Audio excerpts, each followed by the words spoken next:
बिल्लाहि मिनश्शैतानिर्रजीम बिस्मिल्लाहिर्रहमानिर्रहीम। आज बायोफ्लॉक फिश फार्मिंग के हवाले से एपिसोड नंबर 2 जो है वो हम शूट करने जा रहे हैं और इसमें इंशाअल्लाह ताला हम बायोफ्लॉक की बेसिक्स जो है उसको हम डिस्कस करेंगे और आपको ये बताने की कोशिश करेंगे कि बेसिकली बायोफ्लॉक क्या चीज़ है और किस तरह से ये दूसरे जो कल्चर्स हैं उससे मुख्तलिफ है। अच्छा, हमारी कोशिश ये होगी कि वीडियो जो है तो उसको कुछ मुख्तसर किया जाए, क्योंकि पिछली वीडियो भी जो है वो 16 मिनट्स समथिंग की थी, जिसकी वजह से हो सकता है कि लोगों को बोरियत का सामना करना पड़ा हो। लेकिन इस दफ़ा हम ये कोशिश करेंगे कि अपनी वीडियो को 10 मिनट से ज़्यादा ना करें। अच्छा, इसमें सबसे पहली चीज़ तो ये समझने की है कि बायोफ्लॉक फिश फार्मिंग आएगा ज़रूरी क्यों है? इसको हम यूँ देख लेते हैं कि चूँकि हमारे अर्ज़ वतन में जो आबादी है वो बढ़ती चली जा रही है और महंगाई बहुत ज़्यादा हो गई है। लोगों के पास इतना स्पेस नहीं है, इतनी जगह नहीं है कि जिस पे वो अपना कोई भी बिज़नेस स्टार्ट कर सके।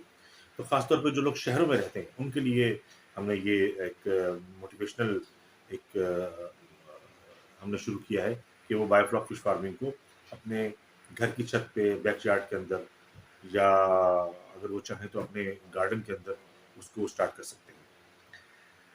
इसके लिए जिन चीज़ों की ज़रूरत है उसमें हमें 1 से 2 या 3 टैंक्स दरकार होंगे, एरिएशन सिस्टम दरकार होगा और पानी के पैरामीटर्स को सेट करने के लिए कुछ हमें अ, अ, जिसको हम बायोफ्लॉक फिश फार्मिंग में हम उसकी लैंग्वेज में हम उसको प्रोबायोटिक्स वगैरह कहते हैं, हम वो इस्तेमाल करेंगे ताकि पानी के पैरामीटर्स जो है वो इस काबिल हो जाए कि उसमें मछली रह सके। अच्छा, यहाँ थोड़ा-सा समझना ये ज़रूरी है कि बायोफ्लॉक फिश फार्मिंग जो है, उसके अंदर एक छोटी-सी जगह पर ज़्यादा मछली पालने का जो कॉन्सेप्ट है, उसको हम किस तरीके से क्लियर करेंगे। वो हम इस तरीके से क्लियर कर सकते हैं कि अगर हम थोड़ी देर के लिए ये अज़्यूम कर लें कि एक कमरा है जिसका जो एरिया है वो 10 बाई 10 है और उसमें 2 अफ़राद ठहर सकते हैं, रह सकते हैं और उसमें तहारत के लिए एक वॉशरूम मौजूद है और एक दरवाज़ा है उसके अंदर और एक पंखा लगा हुआ है। 2 आदमी तो उसमें आसानी से अपनी ज़िंदगी को गुज़ार सकते हैं। एनवायरनमेंट उन 2 आदमियों के हिसाब से मौजूद है। लेकिन जब हम उसमें लोगों की तादाद को बढ़ा के 10 कर लेते हैं, तो होगा क्या? होगा ये होगा कि ऑक्सीजन की कमी हो जाएगी, गर्मी या हिद्दत जो इंसान की बॉडी से निकलती है, उसमें इज़ाफ़ा हो जाएगा, जो साँस के थ्रू भी निकलती है, उसमें इज़ाफ़ा हो जाएगा हिद्दत में। और उसमें जो सोने, जागने, रहने, बैठने की जो जगह है, वो स्पेस कम हो जाएगी। तहारत के लिए पानी जो हम इस्तेमाल करेंगे, वो पानी भी जो है वो कम मिक़दार में हो जाएगा। तो हमें उन 10 आदमियों को मैनेज करने के लिए ज़ाहिर है वहाँ पर कुछ और बेड्स लगाने होंगे, जिसको हम डबल बेड्स कहते हैं। उनका नीचे सोने का इंतज़ाम करना होगा, पानी की मिक़दार को बढ़ाना होगा, एक एयर कंडीशन लगाना होगा, वेंटिलेट करने के लिए खिड़की बनानी होगी। तो इसको हम कहते हैं कि कम जगह में ज़्यादा लोगों को रहने का को मैनेज करना। बिल्कुल इसी तरह से जो हमारी मछलियाँ हैं, ज़ाहिर है कि उनको उस एनवायरनमेंट में रहने के लिए उनकी भी कुछ रिक्वायरमेंट्स हैं, उनकी कुछ ज़रूरियात हैं जो कुदरत ने उनके लिए मॉडिफ़ाई की हैं। अगर वो ज़रूरियात उस कम पानी के अंदर, उस ज़्यादा मछली को हम वो दे देते हैं। फॉर द एग्ज़ाम्पल, पानी की जो मिक़दार है, वो हम अगर 10,000 लीटर रखते हैं, फॉर द एग्ज़ाम्पल, और हम उसमें 400 से 450 बच्चा मछली का, किसी भी मछली का हम डालते हैं, तो ज़ाहिर है कि ये मिक़दार पॉन्ड कल्चर के हवाले से बहुत ज़्यादा है। तो उसको पालने के लिए या उसका हमें वज़न हासिल करने के लिए ज़रूरी है कि हम पानी के पैरामीटर्स को इस तरीके से एडजस्ट करें कि वो मछली के रहने के काबिल हो जाए। यानी कि पानी को ख़राब होने से बचाने के लिए बहुत ज़रूरी है कि हम उस पे एक शेड बनाएँ, ताकि उसके पानी के अंदर जो एल्गी पैदा होनी है, वो पैदा ना हो। क्योंकि हम ब्राउन बायोफ्लॉक की तरफ जा रहे हैं, हम ग्रीन बायोफ्लॉक नहीं करेंगे। उसके बाद हमें वहाँ के टेम्परेचर को देखना है कि बाहर का टेम्परेचर क्या है और अंदर का टेम्परेचर क्या है। फिर हमें ये देखना है कि वहाँ पानी के अंदर जो ऑक्सीजन मौजूद है, वो तो 10 से 15 मछलियों के लिए काफ़ी है। लेकिन अगर हम 450 पीसेस डाल देते हैं और जिनका वज़न जो है वो 10 ग्राम है, 15 ग्राम है, 20 ग्राम है, तो ज़ाहिर है कि हमें ऑक्सीजन वहाँ पे ज़्यादा मिक़दार में चाहिए। तो उसके लिए हम एक एरेशन सिस्टम का इंतज़ाम करते हैं। और अगर हम चाहते हैं कि पानी के अंदर खुद ब खुद तेज़ी के साथ उनकी खुराक डेवलप हो जाए और उनकी जो पॉटी है वो वहाँ गंदगी पैदा ना करे, वहाँ जहरीले मादे पैदा ना करे, तो उसको नेचुरल जो तरीक़ाकार है, जो कानून फितरत है, उसमें हेटरोट्रॉफिक बैक्टीरिया जो है वो और बहुत सी बैक्टीरियाज़ जो हैं वो मिलके वहाँ पे एक सिस्टम पैदा करते हैं जिसको बायोलॉजिकल सिस्टम कहते हैं, और वो सिस्टम जो है वहाँ की जितनी भी गंदगी है, जितनी भी उसमें ग़िलाज़त होती है, जितनी भी उसमें पॉटी होती है, उसको कन्वर्ट कर देती है वो प्रोटीन के अंदर, जो मछलियों की खुराक बन जाती है। और ये कुदरती एक बिल्कुल तरीक़ाकार है और इसको हमें समझने की ज़रूरत है। हम अगर ये सोचें कि सिर्फ़ हम उसको खुराक दे के ज़िंदा रख सकते हैं, तो ये बिल्कुल ठीक है। हम उसको फ्लोटिंग फ़ीड दे के हम उसको ज़िंदा रख सकते हैं। लेकिन हमें ये भी देखना है कि हम एक बिज़नेस कर रहे हैं। हमने एक उसको बिज़नेस के पॉइंट ऑफ व्यू से देखना है, तो हमारी जो कंज़म्पशन है, जो हमारी फ़ीड की कंज़म्पशन है, वो कम होनी चाहिए। हमें बार-बार पानी तब्दील करने की ज़रूरत ना पड़े, उसके पैरामीटर्स सेट रहने चाहिए।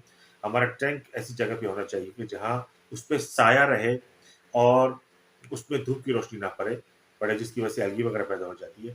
तो ये छोटी-छोटी बेसिक चीज़ें हैं जिनका ख़्याल रखना ज़रूरी है।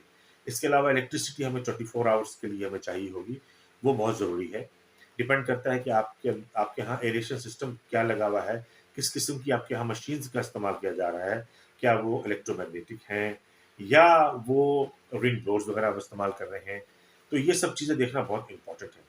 हम स्टेप बाय स्टेप इसके बनाने में और इसको लगाने की तरफ हम लाज़मी जाएँगे, लेकिन उससे पहले बेसिक इन्फॉर्मेशन बहुत ज़रूरी है। अब यहाँ बहुत से लोगों के सवालात हो सकते हैं कि जनाब सीमेंट के टैंक हम लगा सकते हैं, नहीं लगा सकते, हमें फाइबर प्लास्टिक के टैंक्स लगाने चाहिए, हमें किसी धात के बने हुए टैंक्स लगाने चाहिए। तो मेरे भाइयों, मैं आपको सिर्फ़ ये बताना चाहूँगा कि टैंक्स आप ऐसे लगाएँ कि जो बाहर की हिद्दत को और बाहर की ठंडक को अंदर की तरफ और अंदर की ठंडक और हिद्दत को बाहर की तरफ ट्रांसफ़र ना करें। हमें टैंक्स ऐसे चाहिए। नंबर 2, हमें ऐसे टैंक्स चाहिए छोटी जगह के लिए कि जो पोर्टेबल हों और जिनको आप टैकल आसानी से कर सकें। और इसके अलावा हमें पानी जो है, वो अगर आप टैप वाटर इस्तेमाल करते हैं, तो क्या प्रोसेस करेंगे कि वो क्लोरीन से फ्री हो जाए और वो मछलियों के इस्तेमाल में आ जाए, और हम जो ज़मीनी पानी है, जिसको बोरवेल या बोरिंग करने के बाद जो पानी हम हासिल करते हैं, उसको हम क्या ट्रीटमेंट करेंगे, तो हमें क्या उससे रिज़ल्ट मिलेगा। और अगर हम सीमेंटेड टैंक इस्तेमाल करते हैं, तो सीमेंटेड टैंक्स के अंदर हमारा जो सीमेंट है, वो पानी के पीएच लेवल को किस तरह से डिस्टर्ब करेगा और उसको हम कैसे सेट करेंगे, और हमें सीमेंट की वो अहलियत या वो काबिलियत की जिसकी बुनियाद पे वो आपके पीएच लेवल को जो है, आपके पीएच लेवल को डिस्टर्ब करता है, उसकी अहलियत को किस तरह खत्म करना है, ये भी एक बहुत इंपॉर्टेंट टॉपिक रहेगा हमारे इस पूरे मामले के अंदर। और जो लोग बायोफ्लॉग करना चाह रहे हैं, उनके चूँकि बहुत सारे सवालात हैं, मेरी कोशिश होगी कि मैं उन सवालात को अपनी वीडियोज़ में कवर करने की कोशिश करूँ। और जो प्रीवियस हमारे जो एक्सपीरियंस हमारा रहा है और जो हमने सीमेंट टैंक्स में जो अपना एक्सपीरियंस किया था, उसकी जो वीडियोज़ हैं वो हम ज़रूर डालेंगे, वो हमारे पास सेव हैं।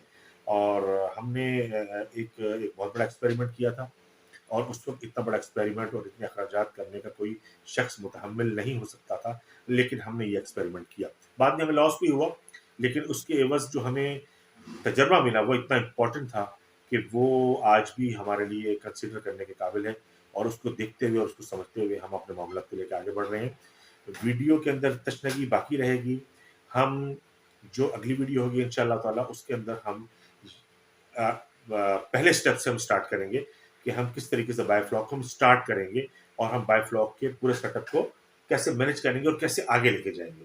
तो आप लोग वीडियो को लाइक करें, सब्सक्राइब करें, शेयर करें। ये इसलिए भी ज़रूरी है कि अगर हम वीडियोज़ को आप सब्सक्राइब नहीं करते, तो वीडियोज़ आपके पास आ नहीं पाएँगी। और मैं चाहता हूँ कि इन्फॉर्मेशन जो है स्टेप बाय स्टेप वो आप लोगों तक बड़ी स्पीड से पहुँचे, ताकि आप उस इन्फॉर्मेशन को अपने पास कलेक्ट करके रख सकें, और एक बेहतरीन तरीके से बायोफ्लॉग सिस्टम को स्टार्ट करने के लिए बहुत ज़रूरी है कि एक बेहतरीन इन्फॉर्मेशन होनी चाहिए।